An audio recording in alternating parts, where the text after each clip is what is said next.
ఓం సాయిరామ్. సమర్థ సద్గురు శ్రీ సాయినాథ్ మహారాజ్ కి జై.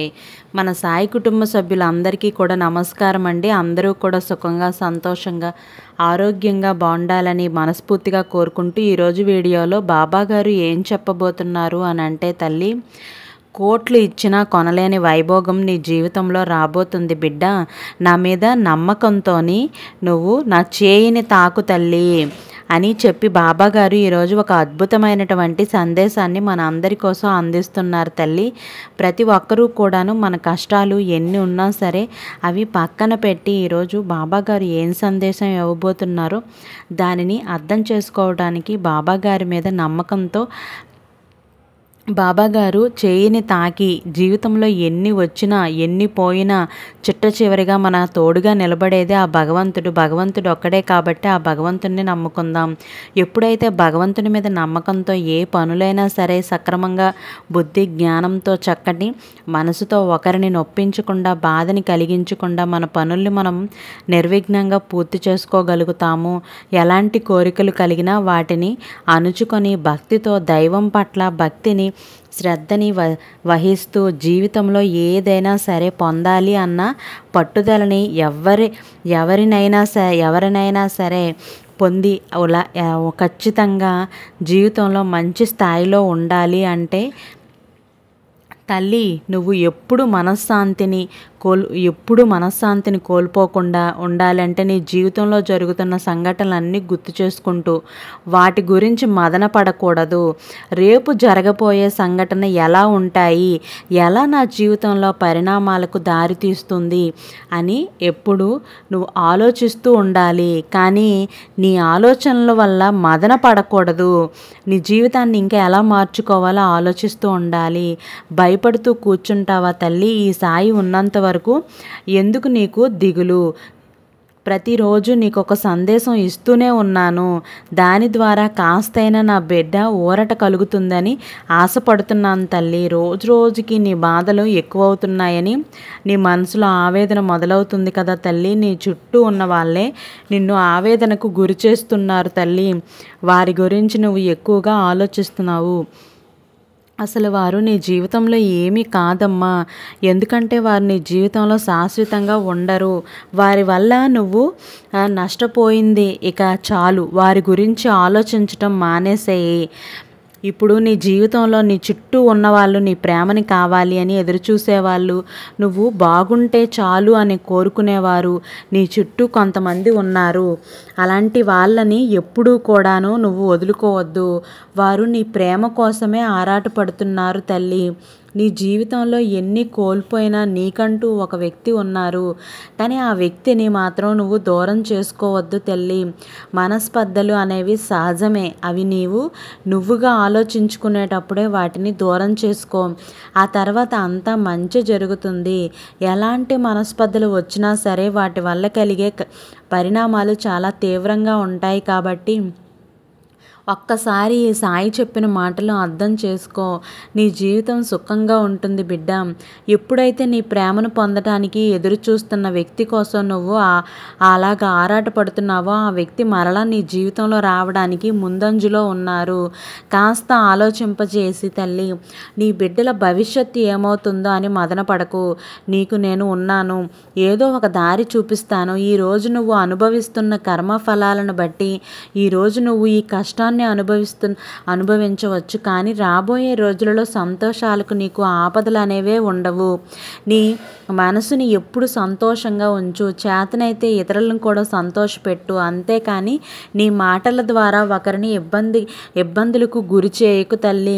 ఈరోజు నా మీద నమ్మకంతో నువ్వు నా చేయిని తాకి నా చేయిని పట్టుకొని వదలకుండా ఎప్పుడైతే ఉంటావో ఖచ్చితంగా నువ్వు స్వచ్ఛమైనది, ఎంతో స్వచ్ఛమైన, ఎంత పవిత్రమైనదో నీకు తెలుసు. నీకు నేను పవిత్రంగా చెప్పక్కర్లేదు తల్లి. ఈరోజు నువ్వు ఏదైతే నా చేతిని తాకి నన్ను విడవకుండా ఏదైనా ఒక అనారోగ్యంతో నువ్వు బాధపడుతున్నప్పుడు ఆ సమస్య నుండి నువ్వు బయటపడాలి అని అనుకుంటే ఒక్కసారి నువ్వు ఖచ్చితంగా ఒక్క గురువారం అయినా తులసి మాలను నువ్వు నాకు సమర్పించు బిడ్డ. నాకు ఇంతకంటే తులసి మాలలో చాలా ప్రత్యేకమైన గుణాలు ఉన్నాయి తల్లి.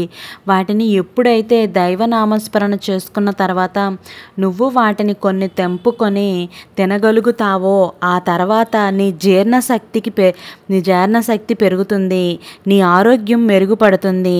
ఎప్పుడైతే నువ్వు ఈ తులసి మాలని తాకి ఈ తులసి మాల వేసినట్లయితే ఖచ్చితంగా నువ్వు కోరుకున్నది ఏదైనా సరే తిరిగి ఇచ్చే బాధ్యత ఈ సాయిదే బిడ్డ. ఎందుకు అంటే నువ్వు నన్నే నమ్ముకొని ఉన్నావు కదా తల్లి. ప్రతి క్షణం ఉదయం లేచిన దగ్గర నుండి సాయంత్రం వరకు పడుకునే వరకు నువ్వు నన్ను ప్రతి క్షణం తలుచుకుంటూ ఉంటావు కదా బిడ్డ. నీ కష్టాన్ని తలుచుకుంటూ ఉంటావు, ఏదైనా సంతోషం వస్తే తలుచుకుంటావు. బాబా నాకు ఇది ఇవ్వలేదనే బాధపడుతున్నావు చెప్పుకుంటూ నా దగ్గర ఉంటావు కదా తల్లి. అందుకే నువ్వు ప్రియమైన బిడ్డవి. అలాంటి బిడ్డ కోసం ఇలా ఏదైనా చేస్తాను తల్లి అని బాబా గారు ఈరోజు సందేశం చెప్తున్నారండి. కాబట్టి ఏదైనా సరే కాస్త సమయం ఓదార్పు ఇవ్వటానికి ఈ సందేశాన్ని ఇస్తున్నాను. నువ్వు ఎంత సబూరితో ఉంటే అంత మంచి జీవితాన్ని నీకు ప్రసాదిస్తున్నాను తల్లి. నా బిడ్డ మనస్ఫూర్తిగా ముందు కూర్చున్న నా ఫోటో ముందు కూర్చొని నన్నే చూస్తూ నా కళ్ళల్లోకే చూస్తూ తదేకంగా తన మనసులోన ఉన్నదంతా కూడా నా ముందు వెళ్ళబుచ్చుకుంటుంది. నాకు అన్నీ అర్థమవుతున్నాయి బిడ్డ. అమ్మ నువ్వు చెప్పే అవసరమే లేదు, నీ మనసును నేను చదవగలను. నా బిడ్డలు ఎక్కడున్నా సరే సప్త సముద్రాలు దాటైనా సరే నేను అక్కడికి రాగలను. నువ్వు నా కోసం షిరిడీ దాకా రానక్కర్లేదు తల్లి. షిరిడీలోనే నేను ఉన్నాను అని అనుకుంటే అది నా బిడ్డవి కాదు. ఎందుకంటే నేను అన్ని వైపులా అన్ని జీవుల్లోనూ కనిపిస్తాను. అప్పుడు ఎవరికైతే నన్ను అలా చూస్తారో వారు నా ప్రియాతి ప్రియమైన భక్తులు అని నేను భావిస్తాను తల్లి. నువ్వు కూడా అందులో ఉన్నావు కాబట్టే నీకు ఈ సందేశం ఇస్తున్నాను. ఈరోజు నువ్వు నా మీద నమ్మకంతో తులసిమాలను తాకావు. అదే తల్లి, నీ జీవితంలో నువ్వు చూడలేనంత వైభవాన్ని నేను ఖచ్చితంగా ఒకరోజు ఇస్తాను తల్లి. నువ్వు నా మీద పెట్టుకున్న నమ్మకంతోనే నేను ఖచ్చితంగా నీకు అది తిరిగి ఇవ్వాల్సిందే. మరి ఈరోజు నువ్వు పడుతున్న కష్టాలన్నింటికీ కూడా ఖచ్చితంగా ఏదో ఒక రోజునే విముక్తి అనేది కలుగుతుంది బిడ్డ. నువ్వు ఏదైతే అనుకుంటున్నావో, నువ్వు ఎప్పటి నుంచో పడుతున్న బాధ ఇదంతా కూడాను ఎప్పటి వరకు అనుభవించాలి బాబా అని అనుకోవచ్చు. కానీ తల్లి అది కేవలం తాత్కాలికమే. నీ కష్టాన్ని చూసి నువ్వు భయపడుతూ కూర్చుంటే ముందుకు ఎలా నడవగలవు? ఇప్పుడు ఏదో అయిపోయింది అని బాధపడకు. ఏదైనా సమస్య వస్తే దానిని ఎదురెళ్ళాలి, అంతేకాని కూర్చుంటే ఆ సమస్య తీరిపోదు. ఈరోజు నీ చుట్టూ ఉన్నవాళ్ళు నిన్ను ఎన్నో మాటలు అని ఉండవచ్చు, కానీ అందులో నీ తప్పు లేకపోయినా మాట పడి ఉండవచ్చు. ఆ మాటలు తిరిగి వారికే గుచ్చుకుంటాయి. నువ్వు ఎన్ని మాటలు పడినా కేవలం నీ తప్పు ఉంటే తప్ప ఆ మాటలు నీకు గుచ్చుకోవు. నీ మనసుని ఎంత బాధ పెట్టినా సరే నువ్వు పట్టించుకోవద్దు. ఎందుకంటే నీకు సాయి ఉన్నాడు కదా. ప్రతి క్షణం సాయి చెప్పే మాటలు వింటూ ఉంటావు కదా. ప్రతిరోజు సాయి సందేశం ఉంటావు కదా బిడ్డ. బాబా ఏం చెప్పినా నా జీవితం కోసమే అనుకుంటావు కదా. మరి ఎందుకు ఇంకా వారి మాటలు పట్టించుకుంటావు? నీ జీవితంలో ఏదో సాధించాలని మనస్ఫూర్తిగా నువ్వు కలలు కంటున్నావు. నీ కోరిక తీరలేదని ఎదురు చూస్తున్నావు. వాటిని సాకారం చేసుకోవటానికి ప్రయత్నం చెయ్యి, అంతేకాని ఇతరుల గురించి ఎలాంటి ఆలోచనలు చేయకు. నీ మనసు బాగుండాలి, నువ్వు ఆరోగ్యంగా ఉండాలి. నీ ఎదుట వారితో నీకు పని లేదు. నీ భవిష్యత్తు ఎప్పుడైతే బాగుంటుందో అప్పుడు వారే నీ చుట్టూ మురుగుతారు. వాళ్ళే వచ్చి నీ దగ్గరికి వస్తారు. ఈరోజు నేను హేళన చేసిన వాళ్ళందరూ కూడా రేపటి రోజు నీ ముందుకు వచ్చి ఎలా మాట్లాడతారు అని అంటే వారి కోసం నువ్వు ఎందుకు ఆరాటపడతావు? ఇలా నువ్వు ఆలోచించి నీ కోరికల్ని తీర్చుకోవటం కోసం ఎలా బతకాలన్నదే ఆలోచించు. నువ్వు నీ సాయి చెప్పిన మాటలు విను. ఎలా ఉండాలి నీ జీవితం పట్ల, నువ్వు ఎలా బాబా చెప్పిన మాటలను అనుసరించాలి, ఇవన్నింటినీ బాబా నువ్వు దృష్టిలో పెట్టుకో. అంతేగాని మీరు అన్న మాటలు కాదు తల్లి. ఈ సాయి మాటలు మాత్రమే గుర్తుపెట్టుకో. ఏ క్షణం నీకు బాధ కలిగినా సాయి దగ్గరకు వచ్చి కూర్చో, నీ పక్కనే ఉంటారు, నీ మాటలు వింటూ ఉంటారు, నిన్ను ఓదారుస్తారు తల్లి. అంతేకాని నువ్వు ఉన్నవాళ్ళు నిన్ను ఓదారుస్తున్నారేమో అనుకుంటావు, కానీ వాళ్ళు పొడుస్తూనే ఉంటారే తప్ప నిన్ను ఓదార్చరు. నిన్ను ఆ ఊబిలో నుండి బయటికి తీయడానికి నేను చేస్తున్న ప్రయత్నం నిన్ను ఎప్పటికైనా నిన్ను ఆ ప్రయత్నం నుంచి లాగుతాను బిడ్డ. నిన్ను ఎవరు రారు. ఒక దైవం తప్ప ఏ దైవాన్ని అయితే నువ్వు నమ్ముకుని ప్రతి క్షణం బ్రతుకుతున్నావో ఆ దైవంతోనే ప్రతి బాధని చెప్పుకుంటున్నావు. నీకు ఎప్పటికైనా సరే మనుషుల గురించి ఎందుకు ఆలోచిస్తావు? నీ జీవితం నిర్ణయం నీ చేతుల్లోనే ఉంది తల్లి. ఒక ఉద్యోగం కోసం ఎన్నో సంవత్సరాలుగా ప్రయత్నం చేస్తున్నావు, కానీ అది ఎన్నిసార్లు ప్రయత్నం చేసినా విఫలం అవుతుంది అని మాత్రం బాధపడకు. ప్రతి క్షణం ఎన్నిసార్లు నువ్వు ఓడినా ఆఖరికి గెలవాల్సిందే కదా. మరి అలాంటి గెలుపు కోసం నువ్వు ప్రతి క్షణం ఓడి తీరాలి, తర్వాతనే గెలవాలి కదా. మరి అందులో నుంచి అనుభవం నువ్వు నేర్చుకోవాల్సిందే. ఎక్కడ తప్పు చేస్తున్నావో గమనించు, అక్కడ దానిని సరిదిద్దుకోవటానికి ప్రయత్నం చెయ్యి. ఆ తర్వాత గెలుపు నీదే అవుతుంది తల్లి. ఏ బిడ్డ కోసం నువ్వు ఆరాటపడుతున్నావో, ఆ బిడ్డ నీ జీవితంలో రావాలని ఎదురు చూస్తున్నావో, ఒక సంతానం నాకు దక్కితే చాలు, నేను అందరి మాటలు పడుతున్నానే బాబా, ఇక మాటలు పడే ఓపిక లేదు తండ్రి అని నువ్వు ఎంత చెప్పినా సరే తల్లి, కర్మ ఒకటి ఉంటుంది కదమ్మా, ఆ కర్మని నీ నుండి దూరం చేయటానికి ప్రయత్నం చేస్తున్నాను తల్లి. నీ జీవితంలో కొన్ని చెడు కర్మలు ఉన్నాయమ్మా, వాటిని దూరం చేసే ప్రయత్నంలోనే ఉన్నాను. కాస్త ఓపిక పట్టు. ఎప్పుడైనా సరే నీ మనసులో ఆవేదన కలిగినప్పుడు, నాకు సంతానం లేదు అని పాడుతున్నప్పుడు నువ్వు నీ చుట్టూ ఉన్న వాళ్ళని, నన్ను నువ్వు ఎప్పుడైతే నమ్ముకొని ఉంటావో, ఎప్పుడైతే నువ్వు నన్ను నమ్మి నువ్వు నీ మనసులోని ప్రతి క్షణం కూడాను నాకు సంతానం కావాలి అని ఎప్పుడూ మదన పడుతూనే ఉంటావు కదా తల్లి. నువ్వు ఓపిక పట్టు. ఎప్పుడైనా సరే నీ మనసులో ఆవేదన కలిగినప్పుడు, నాకు సంతానం లేదు, నా చుట్టూ ఉన్నవాళ్ళు నన్ను ఎప్పుడూ కూడాను ఇలా ఏదో ఒక మాట దిప్పి పడుస్తున్నారు, ఇలా ఎందుకు మాట్లాడుతున్నారు, నాకు బిడ్డలు లేరని ఇలా అంటున్నారేంటి అని నువ్వు బాధపడకు. ఈ సాయి నీ బిడ్డ అనుకో, నీ కొడుకు అనుకో. నేను నీతోనే ఉంటాను ప్రతి క్షణం. నా పాలన నువ్వు చూస్తూ ఉండు తల్లి. ఖచ్చితంగా నీ మనసులో ఉన్న ఆవేదనని నేను దూరం చేస్తాను అని తొందరలో నీకు సంతాన ప్రాప్తి కూడా కలిగిస్తాను తల్లి. సంతానం కోసం ఒకటి చెయ్యమ్మా. నీ జీవితంలో నువ్వు ఎప్పుడూ కూడా సంతోషంగా ఉంటావు. అది గనక నువ్వు చేయగలిగితే తల్లి, నువ్వు అన్నం తినే విషయంలో ఏదైనా సరే, ఒక ఫలహారం కానీ లేదా ఫ్రూట్స్ ఏవైనా తినాలి అనిపిస్తే నీకు అప్పుడు ఆపిల్ అంటే చాలా ఇష్టం, లేదా జాంకాయ అంటే ఇష్టం, అరటిపండు అంటే ఇష్టం, ఇలా ఉప్మా, కిచిడి, ఇంకా నీకు ఏదైతే చూడగానే ఇష్టంతో నేను తినాలి అని నీ మనసుకు కలుగుతుందో, అలాంటప్పుడు దానిలో ఒకటి మాత్రం వదిలేయమ్మా. నేను ఇది తినను బాబా, నాకు బిడ్డ పుట్టేంత వరకు నేను ఈ పండుని తినను. ఆ తర్వాత నాకు సంతానం కలిగిన తర్వాత నేను షిరిడీకి వచ్చి నా బిడ్డతో సహా నేను వచ్చి అక్కడ నామకరణం చేసుకున్న ఆ తర్వాతనే నేను వదిలేసిన ఆ పండుని కానీ లేదా ఆ ఫలహారం కానీ ఖచ్చితంగా నేను అక్కడికి వచ్చి తింటాను బాబా, అంతవరకు నేను ముట్టను అని చెప్పి నువ్వు ఒక సంకల్పం చేసుకో అమ్మా. తప్పకుండా నీ కర్మఫలాన్ని తొలగిపోయి నీకు సంతానం కలుగుతుంది. మరి నీ జీవితంలో ఓడిపోయా, ఆర్థిక ఇబ్బందుల నుండి నేను గెలవలేకపోతున్నాను, నా జీవితం ఇంతే అని నన్ను బాధపడుతున్నావు. జీవితంలో స్థిరత్వం కోల్పోయినా కూడా గెలవగలనన్న శక్తిని నీకు నేను ప్రసాదిస్తాను.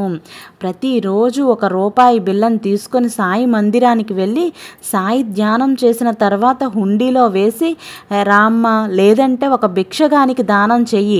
ఇది ఏ విధంగా చేయాలి అంటే, ప్రతి గురువారం సాయి మందిరానికి వెళ్ళి అక్కడ శిక్షకులు ఉంటే గనక వారికి దానం చెయ్యొచ్చు. లేదు అంటే మీ ఇంట్లోనే కూర్చొని సాయిబాబా చిత్రపటం ముందు లేదంటే సాయి విగ్రహం ముందు ప్రతిరోజు ₹1 బాబా పాదాల ముందు ఉంచు. నీ సమస్య చెప్పుకో. ఆర్థిక సమస్యలు తొలగిపోవాలని మనస్ఫూర్తిగా కోరుకో.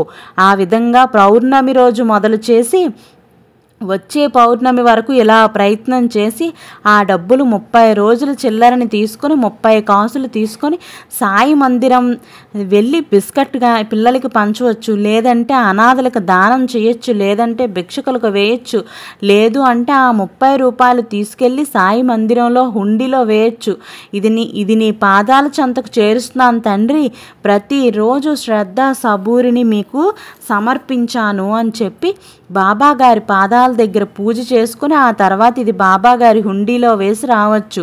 ఈ విధంగా చేస్తే మీ ఇంట్లో ఉన్న ఆర్థిక సమస్యలన్నీ కూడా పూర్తిగా తొలగిపోయి, తల్లి నీ బంధం గట్టిపడాలి అంటే, నీకు భర్త దూరమయ్యాడు దగ్గరికి రావాలి అంటే, నీ ప్రేమ నీకు దగ్గర కావాలి అని నువ్వు కోరుకుంటే, దానికోసం ప్రతి సాయి సచ్చరిత్ర చదువమ్మా, అందులోనే కొన్ని అధ్యాయాలు ఉన్నాయి, దానివల్ల నీ జీవితమే మారిపోతుంది. సాయి సచ్చరిత్ర పారాయణం అనేది ప్రతిరోజు చేయాలి, కనీసం పేజీ అయినా చదవాలి. ఆ విధంగా చదువుతూ ఉండి నీ జీవితంలో ఏది కోల్పోయావో అది తిరిగి నీకు వస్తుంది. ఎప్పుడైతే మనస్ఫూర్తిగా శ్రద్ధ భక్తితో బాబా గారి మీద నమ్మకంతో ఏదైనా సరే బాబా నాకు చేస్తారు, చేయగలరు, నా ప్రేమకు నాకు దక్కించగలరు అన్న నమ్మకంతో నువ్వు చేయగలిగితే ఖచ్చితంగా బాబా అది చేసి తీరుతారు. నీ ప్రేమ నిజమైనది అయితే తల్లి, సమస్యలు అనేవి నువ్వు చూసే దాన్ని బట్టి ఉంటుంది. ఈ విధంగా చూస్తే నీకు సమస్య అనేది నీ కుటుంబంలో కానీ ఏ విధంగా చూసినా కూడా నీకు సమస్య అనేది కనబడుతుంది. ఆ విధంగానే నీకు సమస్య అనేది కనబడితే నువ్వు ఖచ్చితంగా చిన్న చిన్న సమస్యలనైనా సరే అవి ముందు ఆ సమస్య నుండి నేను బయటపడగలను అన్న ఆలోచన చెయ్యి. ఆ తర్వాతే ఏదైనా సరే నీకు అన్నీ దూరం అవుతాయి, అన్ని అడ్డంకులు తొలగిపోతాయి. కాస్త ఆలోచన శక్తిని పెంచుకో అని చెప్పి ఈరోజు బాబా గారు చాలా అద్భుతమైనటువంటి ఒక సందేశాన్ని మన అందరి కోసం అందించారండి. ఈరోజు బాబా గారు అందించిన ఎంత గొప్ప సందేశాన్ని మీ అందరికీ నచ్చినట్లయితే శ్రద్ధ సబూరి అని కామెంట్ చేయండి. అందరూ కూడా ఒక లైక్ చేయటం వల్ల మరికొందరు సాయి భక్తులకి ఈ వీడియో అనేది చేరుతుంది. సాయి భక్తులు అందరూ కూడాను ఒక్క లైక్ అయితే చేసి మరికొందరు సాయి భక్తులకి షేర్ కూడా చేస్తే ప్రతి ఒక్కరికి కూడాను ఆ బాబా గారి ఆశీస్సులు తప్పకుండా అందరికీ అందుతాయండి. ఈరోజు చెప్పిన వీడియోని మాత్రం ఒక్కొక్కరు 10 మందికైనా షేర్ చేసి ఆ బాబా గారి ఆశీస్సులు మీరు కూడా పొందాలని మనస్ఫూర్తిగా కోరుకుంటున్నాను. ఇంత అద్భుతమైనటువంటి బాబా గారి సందేశాన్ని మీలో మీ స్నేహితులకు కానీ మీ ఫ్రెండ్స్కి కానీ ఎవరికైనా మీ రిలేషన్స్కి కానీ మీ ఇంట్లో ఉన్న వాళ్ళకైనా ఒక్కరికైనా షేర్ చేయండి. షేర్ చేసి ఈరోజు బాబా గారు చెప్పిన ఈ సందేశం వల్ల వాళ్ళు ఎంత సంతోషపడినా కూడా మీకు ఎంతో కొంత మీకు బాబా గారు బ్లెస్సింగ్స్ అనేవి ఉంటాయి. ప్రతి ఒక్కరూ కూడాను శ్రద్ధ సబూరి అని అయితే కామెంట్ చేయండి. ఓం సాయిరామ్. మీ అమూల్యమైన సమయాన్ని 2 నిమిషాలు వినియోగించి బాబా గారు చెప్పిన ఈరోజు సందేశాన్ని ఖచ్చితంగా ప్రతి ఒక్కరూ కూడా వినాలి. ఓం సాయిరామ్. సమర్థ సద్గురు శ్రీ సాయినాథ్ మహారాజ్ కీ జై. రేపటి సాయి వాక్కుతో మళ్ళీ కలుద్దాం. సర్వే జన సుఖినో భవంతు. Thank you for watching.